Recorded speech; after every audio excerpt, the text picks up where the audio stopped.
We are families, we are caregivers, we are parents to children with disabilities and medical complexities. We are rarely familiar. We get together to learn, to relate, and to laugh a lot while we share each other's unique family experiences of raising the rarest of the rare. Our goal is to unite, inspire, educate, and empower people living a rarely familiar life. And we're so glad you're here.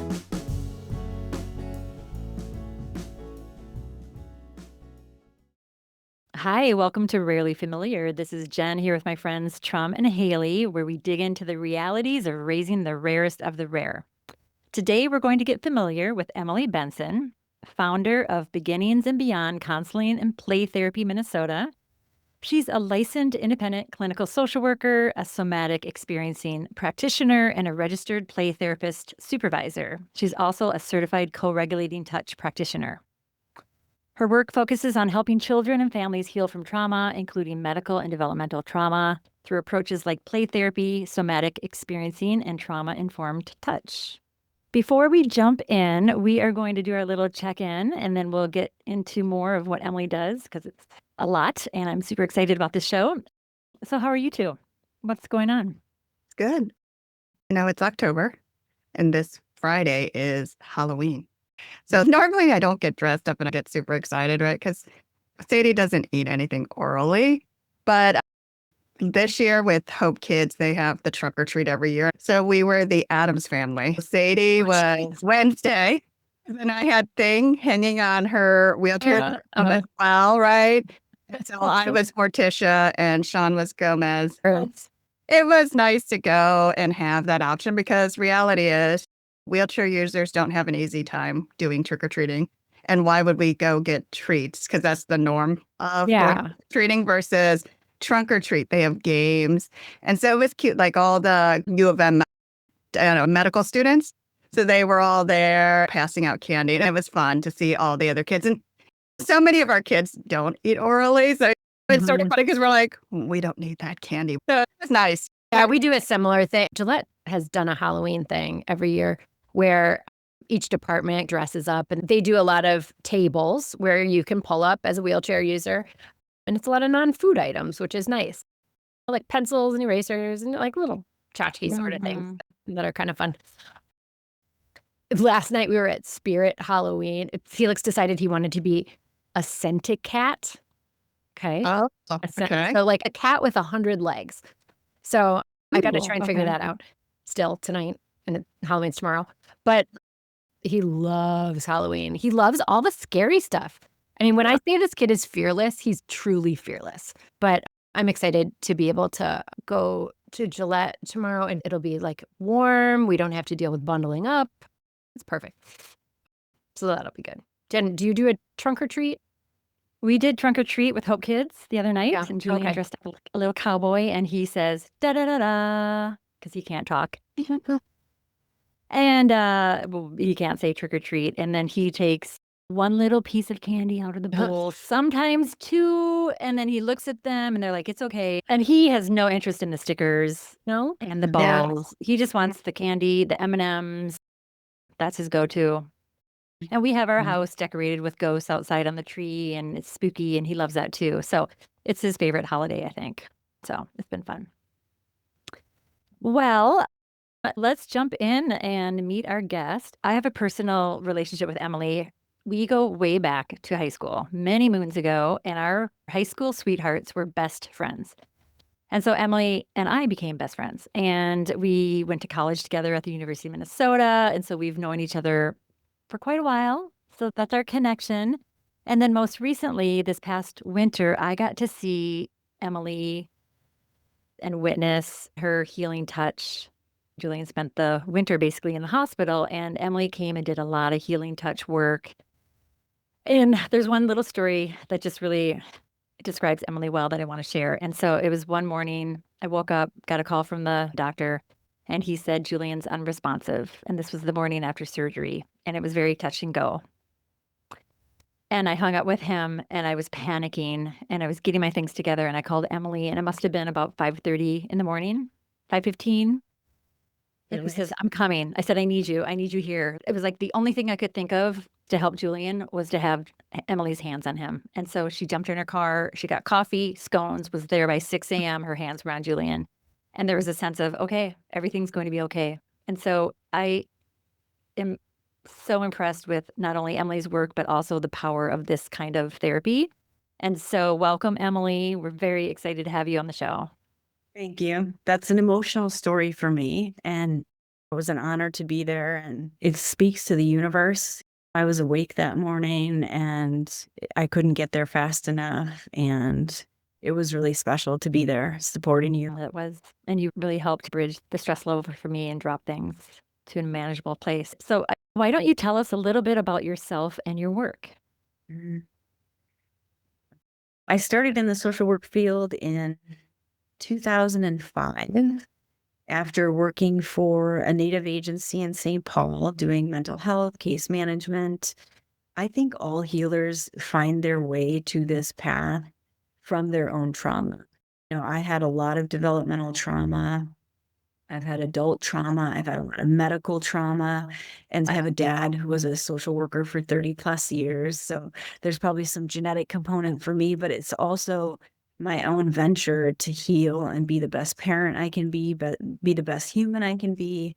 So doing all of that work myself really brought me to a place of wanting to heal as much as I can in any way that I can so that people can live their best lives and to feel safety.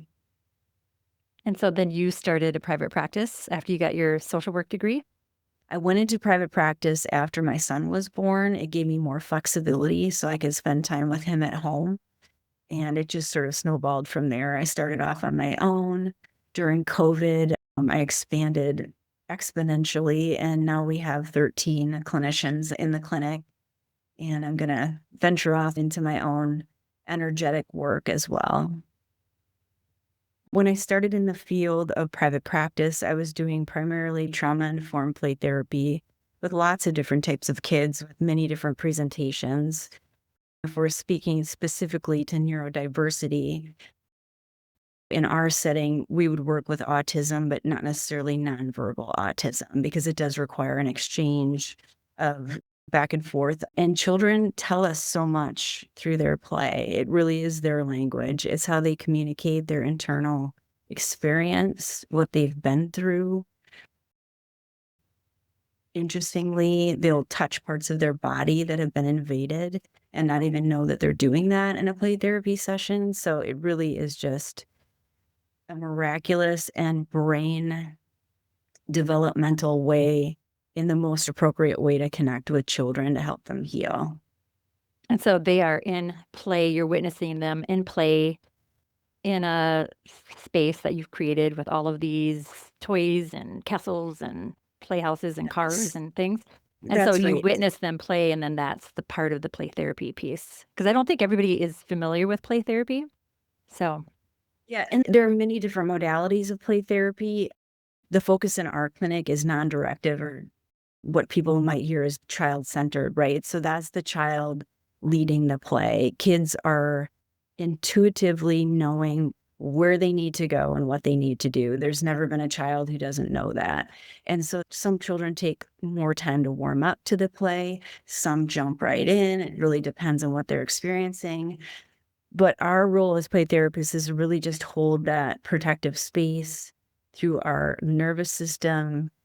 We're trained to provide reflections that are going to help move them through whatever emotion is challenging for them. Sometimes kids who've experienced violations or trauma will actually be able to do role playing, where they might put us in the role of perpetrator and they're the victim, and then we'll switch that role, and then they get to renegotiate the outcome of that experience through the play in a safe way, with empowerment, with toys that make them feel stronger than what they went through, if that makes sense. Can I ask you, Emily, so with play therapy, and I'm thinking of the families that we connect with, in terms of a lot of our children with medical complexities are in the hospitals a lot. And so that's very traumatizing for them. Whenever I think of play therapy, I think of like a violation of some sorts, right? but that's not correct. So could you help us understand for families in our world where we're in the hospital a lot, like some kids just don't like to get their shots, don't like all these things. Do you work in that realm or how do you interact with families like that? So medical trauma would not be an uncommon presentation. Again, it depends on the modality, right? So I would lean more into supporting the parent in a situation like that. A caregiver's nervous system is the number one healing agent for any situation. Not a tall order at all, is it? But that's the truth. Children require our nervous system to help them co-regulate. And of course, the need for that lessens as we get older, but we still impact one another with our nervous systems anywhere we go at any time. Our energy is felt. So I work specifically with kids with the fear of needles or kids that have had complex medical trauma. And it's similar to what I was talking about before. Kids will literally play through the experiences that they've had in the medical experience and then maybe get to renegotiate that in a way of, I got to be empowered around that doctor who hurt me or who didn't get consent before, they swaddled me in that Velcro, Mm, whatever that mechanism is, where we're really just putting kids in a deep dorsal vagal freeze when we do that. There's no agency for them. They can't fight or get away. And so I love like Children's Minnesota. They're lovely. They bring in the teddy bear and they show the child what's going to happen. And that's really, really brilliant for kids because they get to see it first. They get to start to understand what's going to happen to them. And that's so important for kids. And also after, the same thing is true. I will often recommend that parents have a medical kit at home or they have a stuffed animal so the child can go in and help that particular item feel better.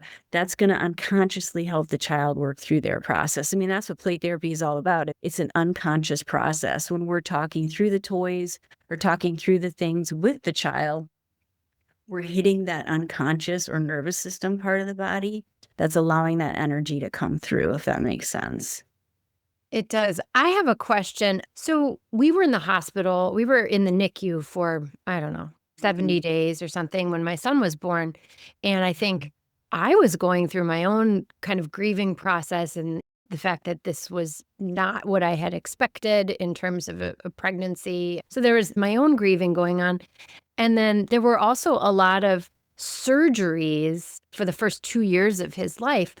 And I just wonder, what is the right time to bring someone like you in for the support for the parent in the NICU? Do we wait a little while until the child is able to communicate a little bit more? Because the body remembers everything, right?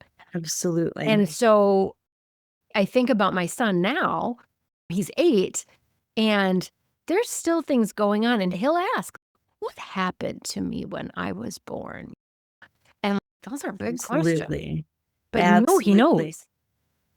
He absolutely knows. I mean, our biggest blueprint for mental health is conception through birth. How we come into this world is our blueprint for Mhm. what the world is. Is it safe? Is it unsafe? Is it isolative and painful? Am I away from my caregiver in those very first days of life? That is a huge, huge impact on any human being. The NICU is an entire podcast on its own. Ugh, you're separated. I mean, it's not like if that could change one thing, it would be to always 100%. have, but there's no room. Absolutely. C-sections are a rupture. It's all about attachment, right? What is our first experience as we come into the world? Is it safe or is it not safe? And of course, we have a medical system that's wonderful and brilliant, right? We've kept a lot of babies alive. So it isn't that we can avoid these situations, but it's really important to understand what impact it does have on the infant and on the mom. Like you said, it's unnatural for a mom to not have a baby laying on her chest after she gives birth. That's what is meant to happen. The other part of your question is when, and it's never too soon. the closer we are to the traumatic event, the more likely and the easier it is to heal it and have an impact on it. It doesn't mean that we can't go backwards, but it takes more time, because if you think about that blueprint theory, the way I was trained in play therapy by one of my brilliant, brilliant teachers, Byron Norton, is if you think of life as this road, the first pothole happens, whether that's at birth or in utero or earlier in your life. And every pothole that comes after that goes back to the original pothole, if that makes sense. And so when kids are in play therapy in particular, we get a ton of regression, because kids will always intuitively know that I have to go back to the beginning in order to fix the now. I mean, it's absolutely amazing. Kids will renegotiate their birth in the play therapy room. My own son did it. He was a C-section, and he would go into the egg chair with the toolkit. And this time when he came out of it, I got to hold him and nurture him and rock him. That will actually repair neural pathways that were disrupted early on. And they might have to do it many times in order for it to really integrate.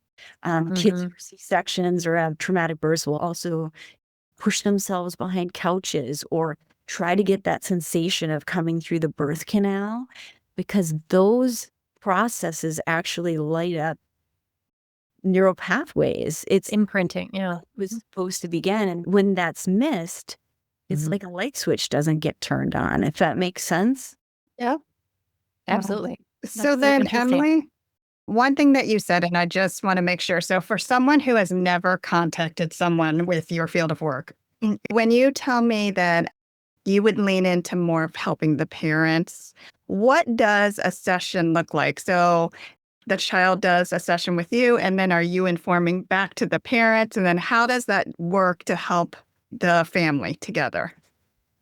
So that question, I want to unpack it a little bit, because if I was working with a family with needs like the kids that you all have, probably be doing more work like what Jennifer was talking about, which is the touch work with the parent present, even teaching the parents some of the touch work that I do. I would separate that from the play therapy experience, I think, because it doesn't really feel like the best fit when you're nonverbal or things like that.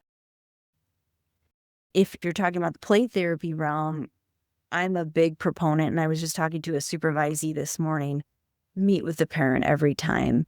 The relationship that you have with the parent is also one of the healing agents of the process. We see kids for 45 minutes a week. You're the expert on your child. So we might have some new insights. We might have some more information that you don't have. You're the one that's going to be taking care of this child forever.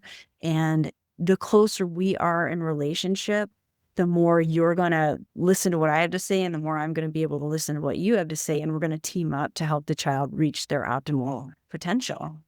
Got it. When I was going through my divorce, my eldest, Makai, we put him in play therapy.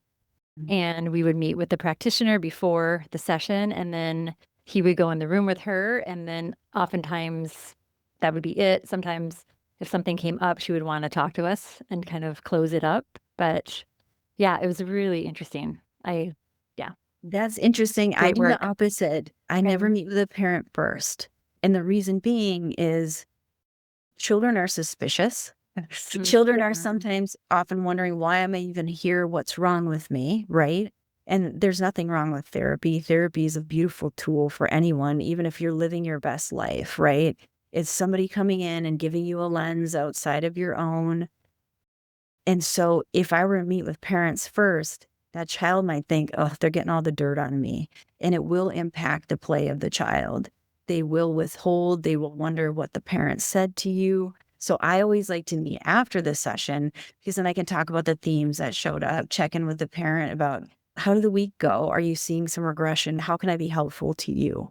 So it's a little bit of a structural difference, but I think it's an important one, because kids need to feel that autonomy and that this space really is just for me.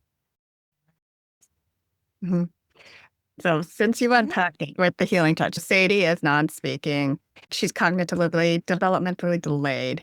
And so the play therapy would never work for her, right? So can you walk us through what it would be like when I would call you in for somatic healing touch co-regulating therapies. And what does that look like? Because she has had a lot of trauma. I mean, we had 8 surgeries before the age of 2.5, right?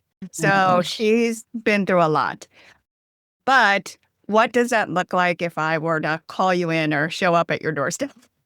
Sure. Great question. So I do have a massage table or a somatic table, but this work is so transferable, which I love. In fact, my first co-regulating touch training was during COVID over Zoom.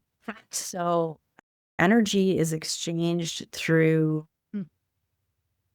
eye contact, the focus of the practitioner. I ask consent, but I can go anywhere in someone's body and support it. My energetic field. Okay. So if a child couldn't get out of a wheelchair, for example, that could be done in the wheelchair with or without touch. Some kids have an aversion to touch. They have sensory issues, or they might have had a violation. And so that's not how you want to come in to their soma or body and support them, right? I might even have a parent putting their hands on the child and then me doing the touch on the parent, right? So whatever I'm doing with the parent is going to transfer into the child. Does that make sense? Yeah. Yep. Very energetic based. Okay. So could you describe then somatic experiencing? Somatic experiencing is more about that traditional type of therapy that you think of where someone might be talking about a particular event. And when I track some activation in the nervous system, or I see that a somatic memory is coming up, I might pause a session and say, I'm wondering what you're noticing right now. Are you able to locate where in your body you're feeling that? Can you sense into that? What I started to notice throughout the course of doing just somatic experiencing with folks is that when you're trying to pendulate or titrate a big sensation, there needs to be the ability to find a safe space in your body or a space where you feel connected. When you're talking about children, like the ones we're talking about here today, when you are born into a platform of dis-ease or unsafety, there is no pathway for that sense of safety. And so it ended up bringing up this sense of shame in clients where I can't even get this therapy right. I can't find a place that feels safe and positive to lean into to try and soften the more activated one. And so that's why I really wanted to delve off into the developmental trauma, because that goes all the way back. We're not asking people to talk about what happened to them. The narrative does not matter. The body will tell us what needs healing.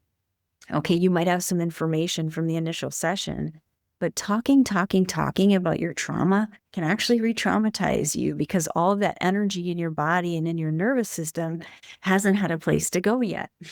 So oftentimes when people want to come in and tell me everything, I go, let's just talk about the basics. Let's not get really deep into the vortex of the trauma because that can actually be hurtful and harmful.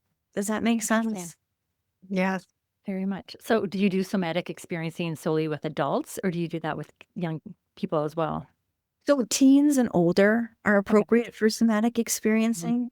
I'll do a portion of my session with some type of talk therapy, internal family systems, somatic experiencing. Insurance has requirements. So I can't just do the touch. That's why I'm opening a second location where I can just focus solely on the touch.